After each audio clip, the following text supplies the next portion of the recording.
you realize, of course, that the left controls all of the institutions, right? Big tech, higher education, lower education, the administrative state, on, Hollywood, right? So if they control all the institutions and there is institutional racism, that would be a problem for the left. And we see this in the media. Here's some institutional racism. There was a story just came out of Rochester. 2 black teens burned a mentally ill white guy to death. Rochester, New York. The 2 black teens have been charged with assault and arson. I'm not sure if they were charged with murder. They snuck into the guy's home on Friday afternoon. They sprayed him with an ignitable fluid, and they set him on fire until 70% of his body was covered in second-degree burns. Then they left him to die.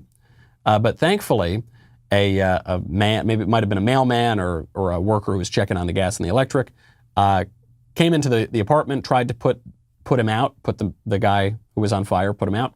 By the time 911 got there, though, it was too late. The victim fought for his life for 4 days in a burn trauma unit, and then he died.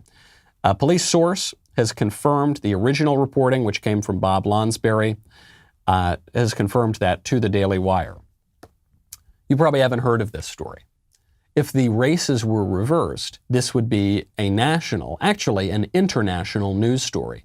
And the teens would be called white supremacists, and they would certainly go to prison for life and likely receive the death penalty.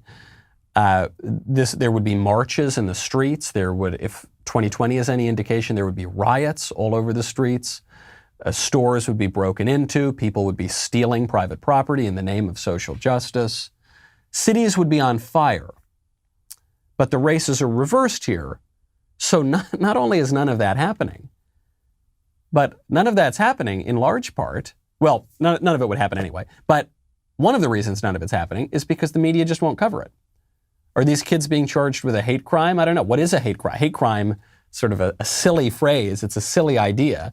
The idea that, certain crimes are hate crimes, so presumably other crimes are love crimes. I don't know about that. Certain crimes are lukewarm crimes, maybe. But the idea that you should receive a harsher sentence because of your motivations, that somehow the jury will be able to discern with specificity all of your motivations and then be able to mete out a just punishment based on that. You're not hearing about any of that. It's going to be swept under the rug. Was it racist? I don't know. Maybe. Certainly psychopathic. Why these 2 teenagers are going to be permitted into society ever again is beyond me, but that's the society that we live in. If you enjoyed that video, be sure to hit the subscribe button so everyone wading through the wasteland of YouTube knows that we have got the absolute top content out there.